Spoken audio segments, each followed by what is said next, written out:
Muy buenos días a todos y a todas. Agradezco su presencia y participación en esta sencilla ceremonia. Es una ceremonia sencilla, pero que embiste una gran trascendencia humana, espiritual y en el ser que todos somos. Decía mi maestro, si tú y tú y tú te pones en contacto con tu Papa Dios, todos estamos unidos en el plano superior, que al final hay un solo Dios. Pero ponte en contacto con tu papá Dios, con la última concepción o la más clara que tengas acerca de la fuente de todo lo posible, el Padre de todo, la obra universal, nuestro Padre, como seres emanados y manifestados de Él. Muy bien, como dicen, a su imagen y semejanza, o conforme a su semejanza es más preciso en castellano. Muy bien, adelante Alejandra Barroso desde la Ciudad de México. Tiene la mano levantada. Adelante, transmitiendo desde Algorta, País Vasco. Adelante. Buenos días, maestro. Buenos días a todos. Y en línea, buenas noches. Tengo una pregunta, maestro, de Constantino nuevamente, que si nos puede explicar el simbolismo del obelisco, por favor.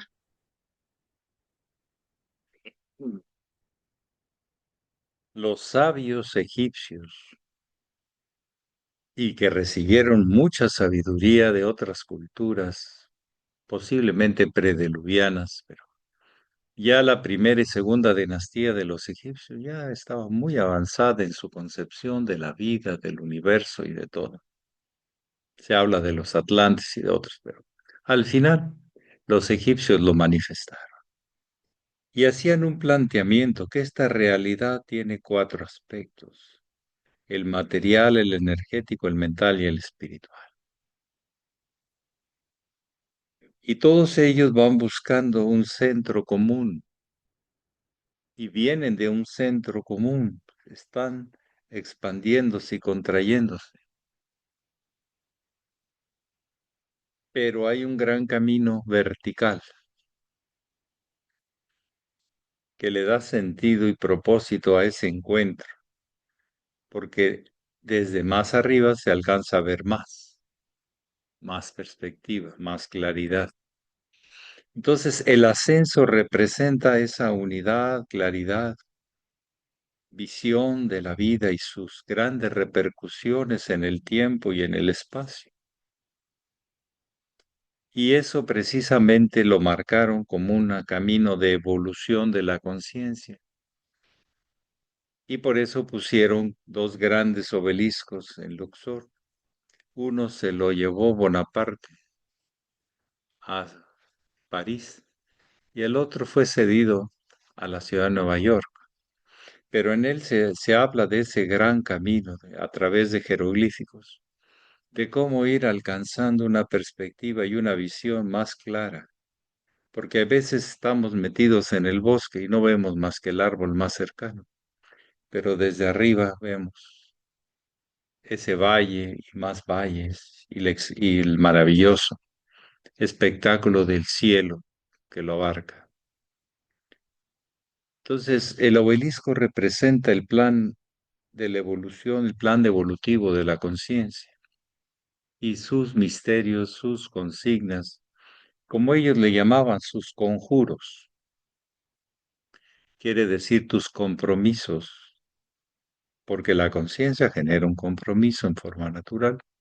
Si tú te das cuenta de algo que no te habías dado cuenta, eso viene a ser parte de ti, ya no puedes pensar como antes.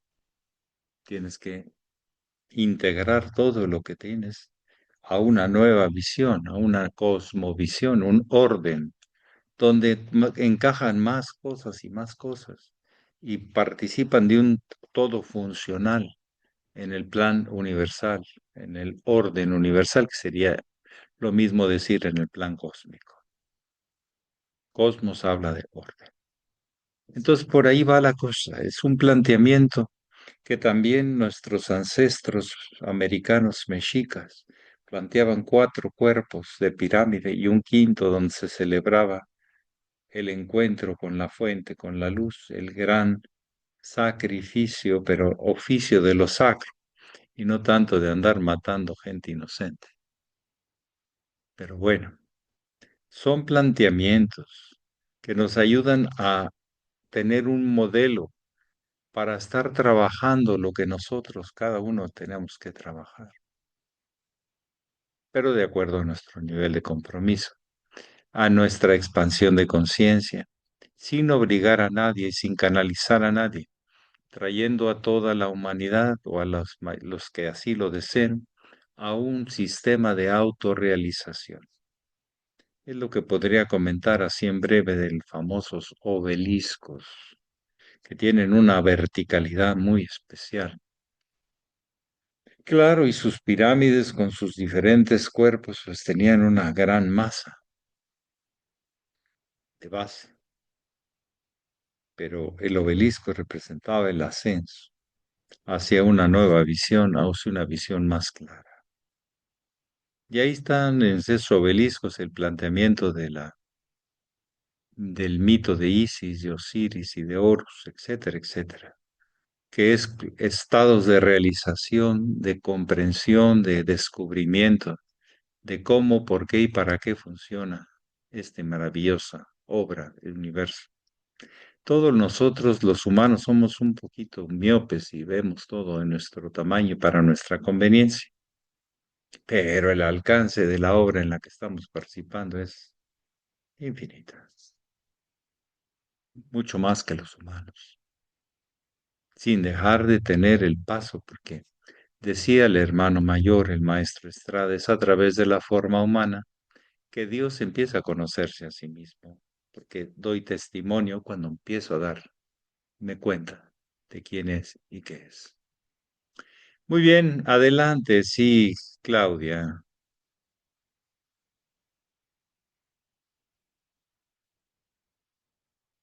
Sí, adelante, tiene la mano levantada. No, maestro, soy Gloria. Gloria, Gloria, perdón. Buenas noches, maestro. Buenos días, maestro. Buenas noches. Maestro, yo le quería preguntar qué diferencia hay entre la fe y la esperanza. Mire, la fe es un conocimiento interno, una reafirmación con la fe que se tiene la misma vida. La fe no la inventamos, la fe la descubrimos.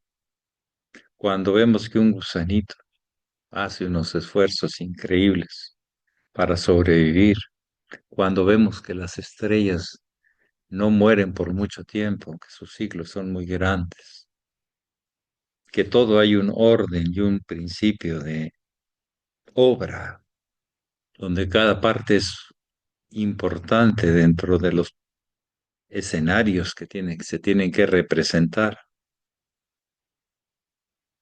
Entonces tenemos fe. Es un presentimiento profundo de verdad,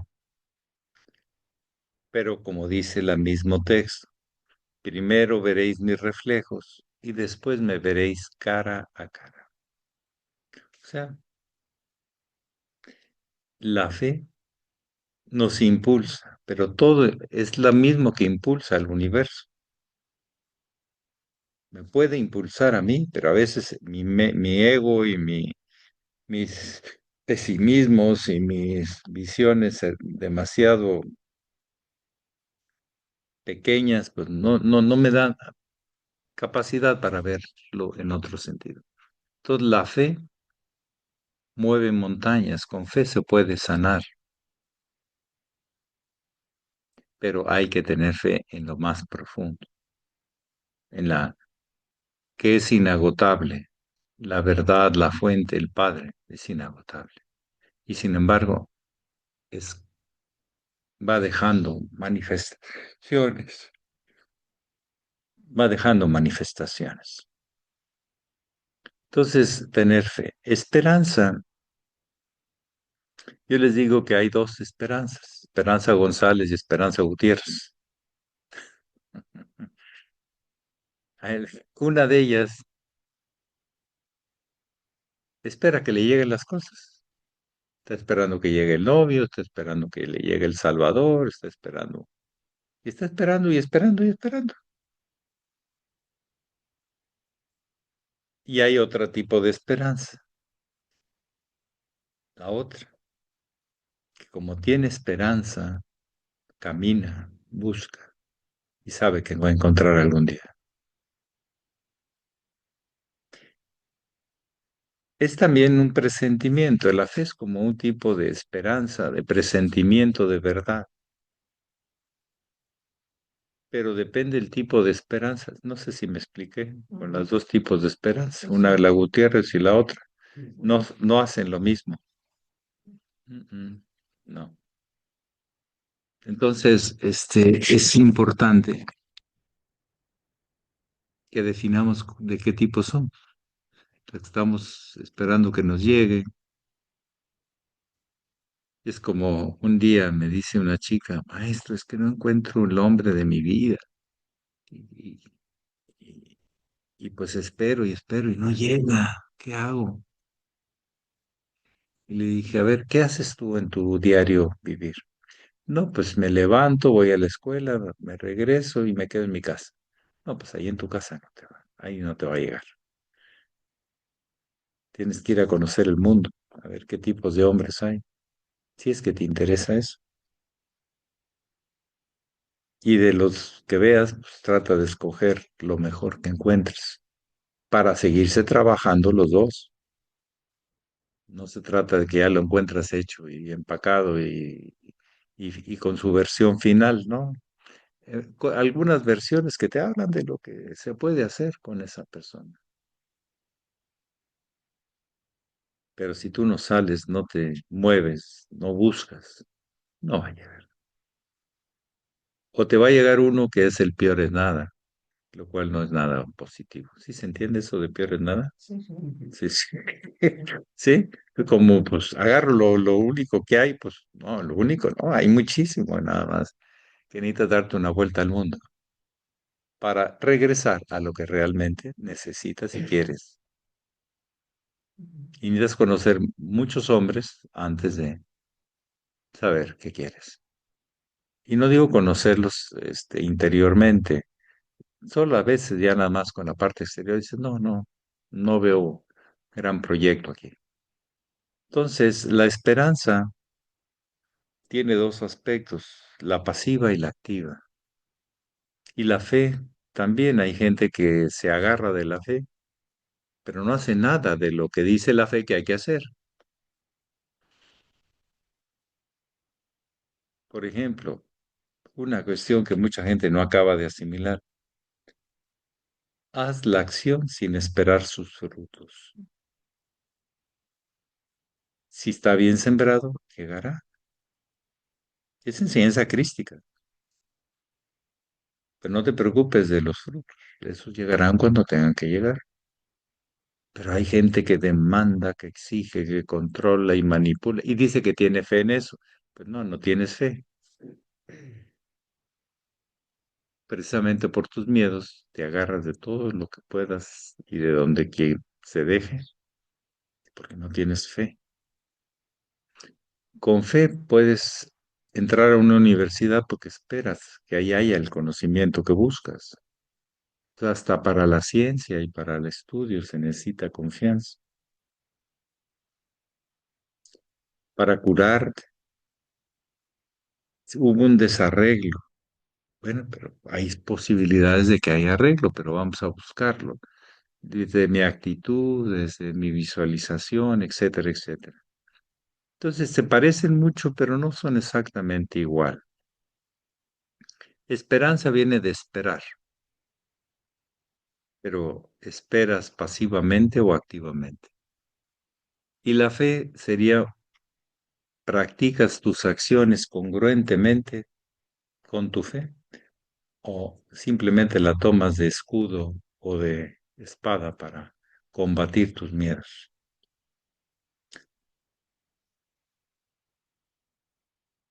En fin, decía el maestro que la fe y la conciencia cuando se unen producen la sabiduría, no una sola. El maestro Estrada también nos enseñaba que hay dos fes, la fe del carbonero, que es échale el carbón a la locomotora que así va a jalar. ¿Cómo y por qué y para qué? No sé, pero tú nada más échale el carbón. Estar paliando y paliando y paliando. ¿Y para qué? Tú no te preocupes, tú no necesitas explicaciones, tú nada más haces. La fe del carbonero. Y hay la fe del iniciado que reconoce ese plan y desea descubrirlo más, con observación, con estudio, con lo que dicen otros, y con lo que al final me está mostrando la vida, que es la gran enseñanza, cómo funciona mejor y tiene mejor claro el propósito de la vida, porque yo se lo reconozco, pero no es porque yo no se lo adjudico. La vida tiene sentido por sí misma, falta que yo lo descubra nada más. Entonces la esperanza y la fe también son importantes. Y una de las cosas más difíciles de la esperanza es tener paciencia. Es una de las virtudes más difíciles de desarrollar. Esperar haciendo, intentándolo. Y un día aparece. ¿Alguien más que desee compartir o preguntar? Adelante. Gracias, maestro. A usted. Adelante, Araceli. Ahorita le Maestro, doy. muy buenos días y muy buenas noches. Eh, yo veo que está usted en el Instituto Anahata ¿Es correcto? y, y respecto al obelisco, perdón, en el obelisco, en Aurobindo había una foto muy bella del maestre en el obelisco, ¿no, maestro? Sí. Desde la Plaza de la Concordia en París, donde están los cuatro animales que representan las cuatro constelaciones fijas. Y ahí precisamente está el obelisco, este que sí fue llevado a París por Napoleón, que se lo llevó ahí de los egipcios, que pertenecía a la cultura egipcia, pues se lo llevó y se acabó regalando uno a Nueva York y otro se quedó en París. Y los dos marcan esto.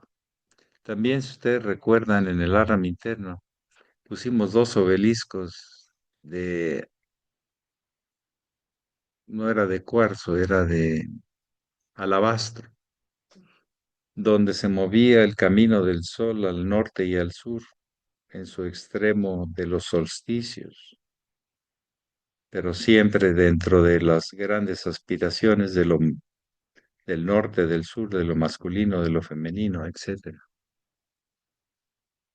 Por eso se pusieron dos que marcan un camino en el medio entre los dos, como cuando ponemos dos columnas, marcamos las referencias donde dentro de eso se mueve toda la vida. ¿Sí? Adelante, sí, Enar Tardón, aquí presente. Sí, buenas noches a todos los que están en línea. No sé si Puede hablar de este lado, por favor. Sí, Ujú. buenas noches a todos los que están en línea al otro lado del Atlántico. Y bueno, yo quería preguntarle hoy qué ha citado usted la cosmovisión y la realización de la gran obra que está representada en el ceremonial. Y hoy me he despistado dos veces acostumbrada a hacer mi antenaje sola con el librito. Entonces, ¿hasta qué punto es importante en esa cosmovisión, en esta representación del ceremonial, el orden, El orden, el orden, el ese tiempo? hace que funcione. Y cuando no hay orden y no hay claridad, pues no funciona igual. Pero miren, yo estoy acostumbrado que cuando llega el maestro, todo el mundo se pone nervioso y empieza a fallar lo que nunca le falla. Sí. O sea, no se preocupen, no tengo nada que recriminar ni nada que exigir. Yo lo entiendo, pero ojalá pasen esa etapa de nerviosismos y entren simplemente a hacer las cosas y disfrutándolas y dándoles un sentido en presente. Cada vez que yo recreo lo que sé, me afirmo en ello, me comprometo en ello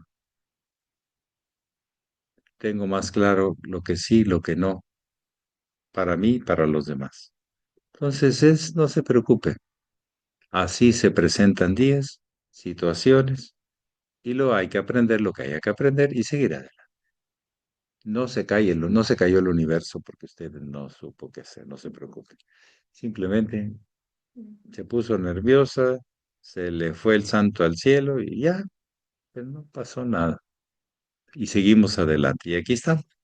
Adelante, por favor. Una pregunta más. Puede hacerla acá para que le escuchen aquí. Sí, gracias.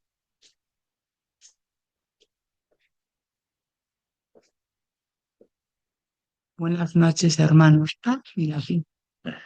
Buenas noches. Un saludo desde Algorta. Sí. La pregunta es la Buenas siguiente. noches.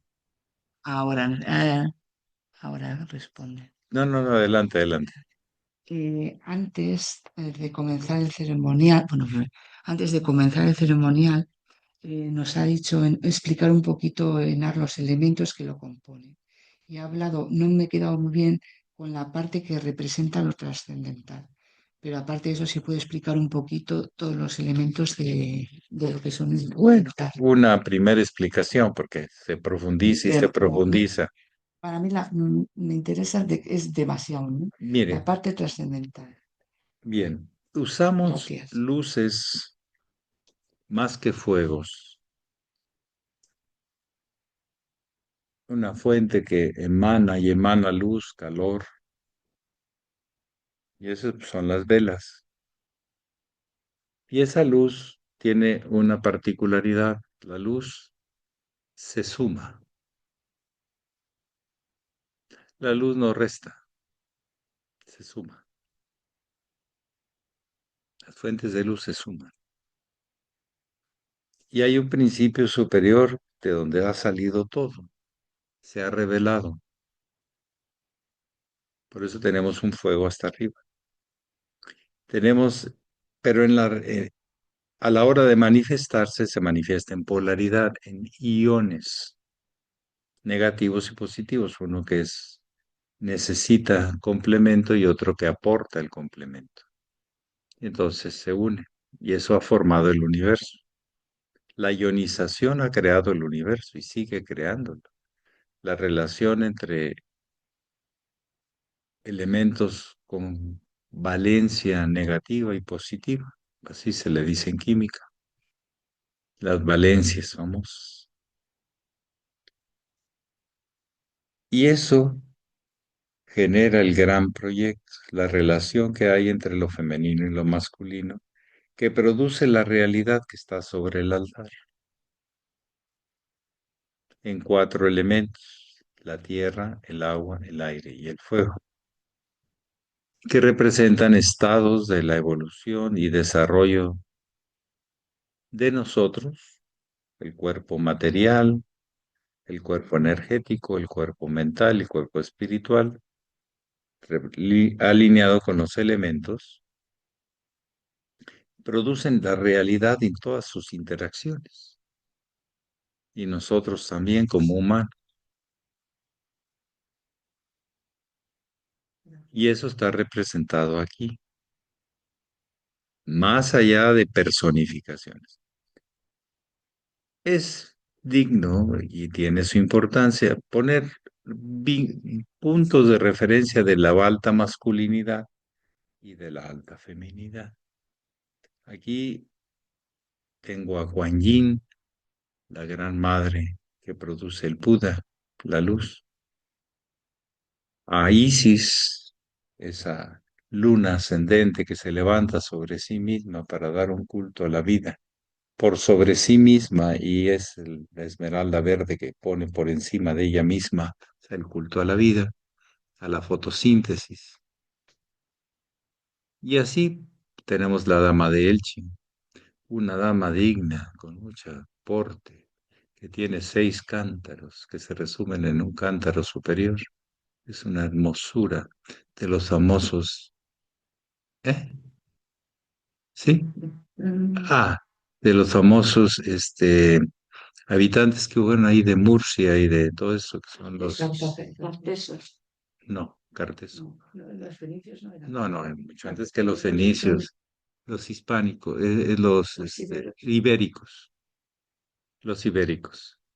Eh, no se sabe quién era esa mujer, pero es un trabajo hermosísimo, la dama de Elche, en una dignificación, y luego con sus espirales aquí, con un tocado hermoso, y su pico aquí, hablaba de una mujer muy importante. Vamos a ver, y usted me preguntó sobre lo trascendente, que trasciende lo que veo, es una manera de interpretarlo, pero también que hay más y siempre habrá más, es lo trascendente con respecto a donde estoy. Lo sutil gobierna lo denso.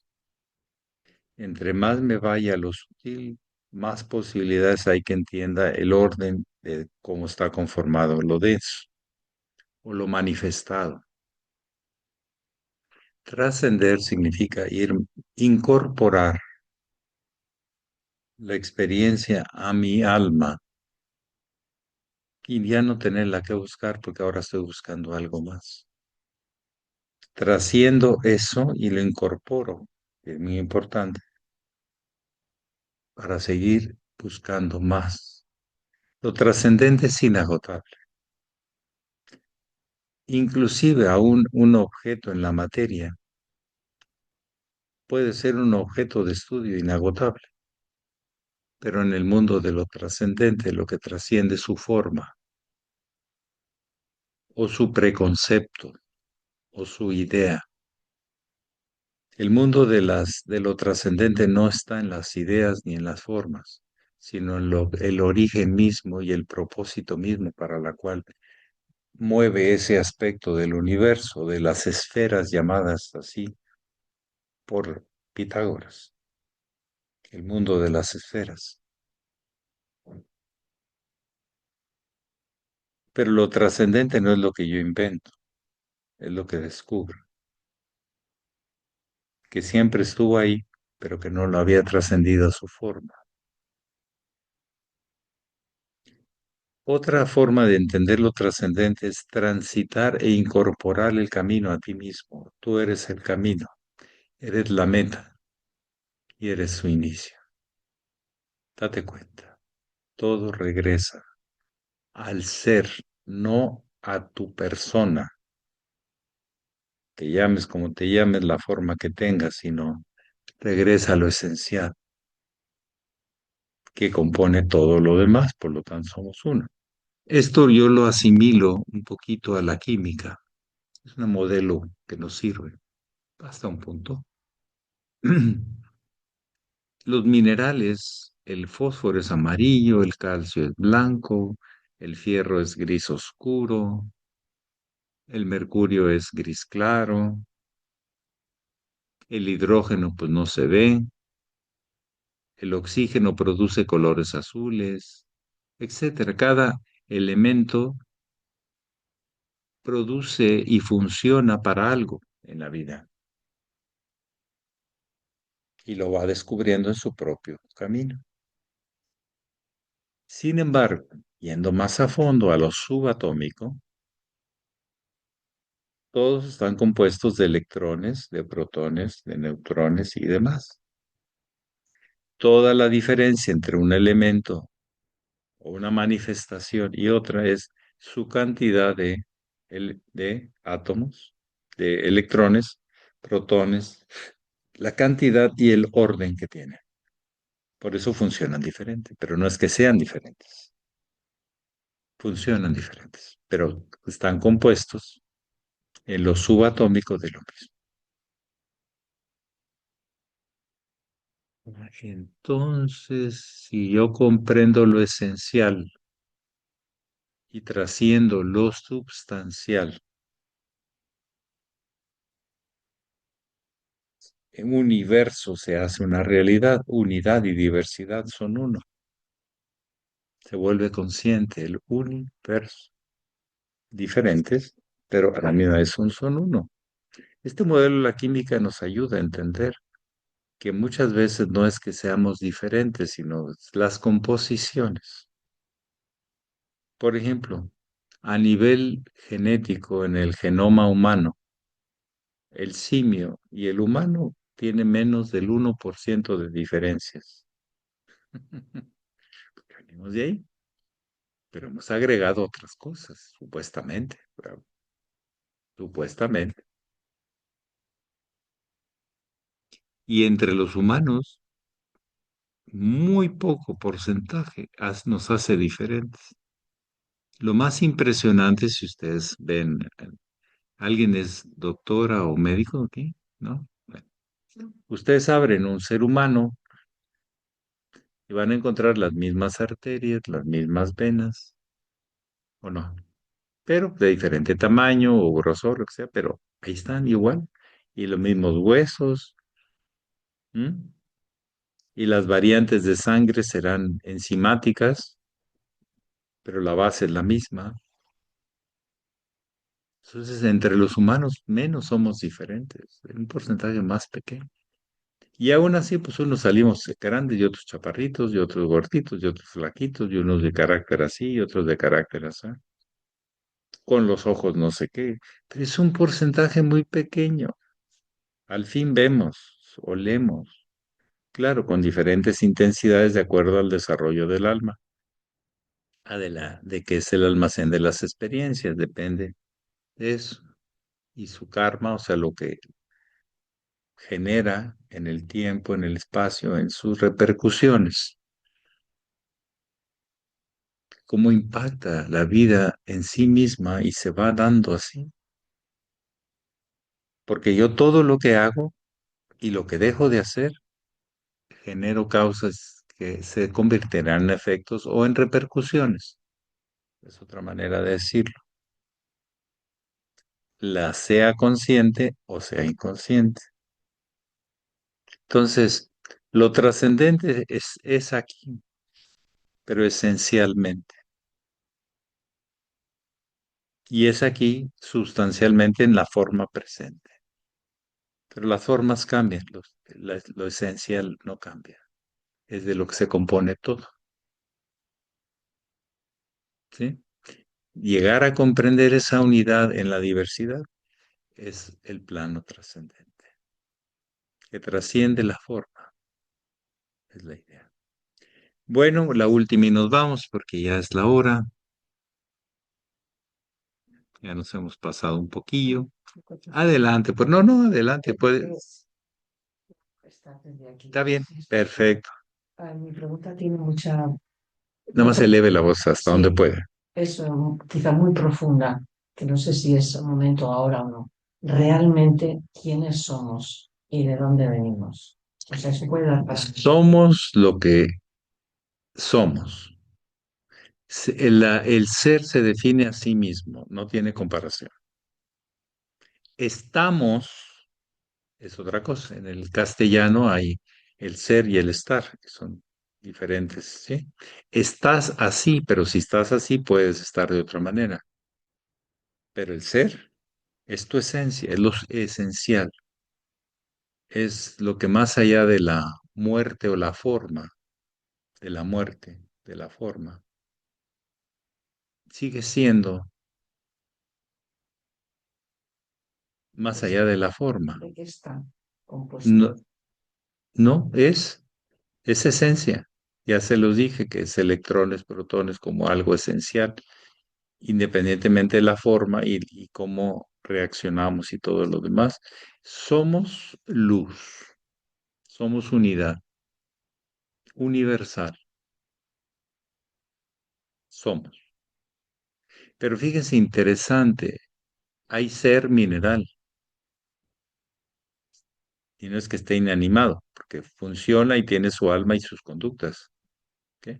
Hay ser vegetal y es ser, pero el estado en que está es vegetal, pero su esencia es divina, su esencia es luz, su esencia es esencia.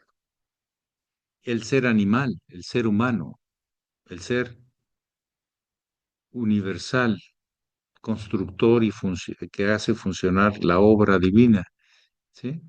No son personajes, son funciones. Entonces, si tenemos que hablar del ser, tendremos que hablar de... Fíjese bien, con esto creo que a lo mejor le puedo dar un poquito de... para que siga buscando. No le estoy dando la contestación. Pero el Buda la dijo magistralmente hace ya mucho tiempo, 2500 años.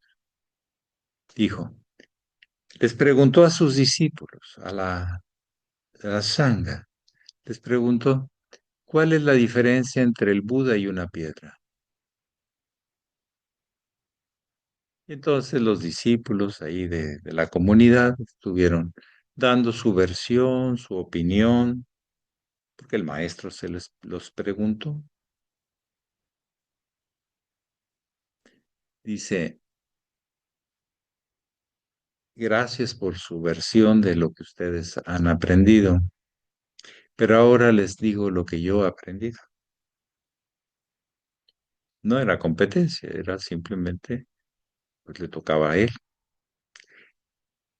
Y entonces dijo, en realidad en el fondo no hay diferencia entre el Buda, o sea, el que ve claro el estado de conciencia de luz, y la piedra. La única diferencia es el estado de conciencia. La piedra es Buda, es luz, pero no se ha dado cuenta. Y el Buda, que es luz también, ya se dio cuenta. Esa es la diferencia, el estado de conciencia. Pero de que somos, somos. Pero lo confundimos en el lenguaje cotidiano con el estar. Pero si estás de una manera, puedes estar de otra. Eso no es el ser, es el estar. La forma, la presentación, la circunstancia, etcétera, etcétera, etcétera. Pero esa gran enseñanza del maestro Buda es muy, muy hermosa, muy precisa. No hay realmente diferencia. La única diferencia es que uno ya se dio cuenta que es luz y el otro todavía no. Pero luz significa unidad. Y vivir en unidad no es cualquier cosa, no es tan sencillo como un estado emocional catártico o desbordado, no. Estados alterados de la conciencia, como lo define Ken Wilber, no. Es un estado de unidad. Ayer ensayamos un poquito estados de unidad. Y es el inicio, no crean que ya fue la última cátedra para ponerles diploma, birrete y no. Es solo decir se puede. Empecemos a caminar hacia el estado meditativo. ¿Mm? Me gusta más plantearlo así, porque las grandes enseñanzas de los grandes maestros son un camino a pisarlo, a aprenderlo, a descubrirlo. Pero también es el camino que los demás están viviendo, porque ellos tienen su camino dentro de este maravilloso. Entonces, cuando hablamos de ser, se define por sí mismo. ¿Qué es el ser? Lo que es, más allá de cómo está. Es la definición. Se la voy a complicar más filosófica. El ser es lo que es, por lo que es y para lo que es. En sí, por sí y para sí. Y no trate de meterle el razonamiento porque no entra. En sí, por sí y para sí. ¿Hay alguien que vive así? Que es, Creo que sí. Entre yo y mi padre no hay diferencia. ¿Sabe quién dijo eso? sí, un maestro cristiano. Pero bueno, fue una cosa que lo diga él y que lo haya realizado, inclusive en la parte más importante de su misión, trascender a lo que nosotros tenemos miedo, la muerte y el dolor. Que nuestro ego se pone pavorizado con el dolor y la muerte, porque sobrevive, no tiene confianza en el plan de la vida todavía. Y el ser crístico sigue evolucionando. El ser crístico es un ser de luz, porque Cristo significa ungido en luz. Sí, pero sí, ¿Y cómo se nota eso? Pues que simplemente ha encontrado lo que siempre había buscado a sí mismo. El sí mismo, que es afirmativo en todos. Porque el que encuentra el ser en sí mismo lo tiene que estar encontrando con todos, porque es el único ser, no hay dos. Por eso, por esa definición, en sí, por sí, para sí. El ser emana y se dualiza y se vuelve realidad, pero su fuente no es realidad, es verdad. Y ya empezamos antes del desayuno a que funcione la alta glucosa, porque para estas horas, ¿no? Pero se lo dejo como puntos de referencia en su búsqueda. ¿Mm? Gracias. Con todo el respeto y simplemente aportar hasta donde yo he comprendido. Y sigamos caminando y sigamos compartiendo. Muchísimas gracias a todos y a todas. Pax. Pax. Pax, maestro, gracias. Gracias, De maestro. Algorta. Buenas noches. Bien, Buenos días. Acá, buenas Buenas noches. Buenos días. Duerman como angelitos en su profundo ser. Dice que la realidad es el sueño del ser.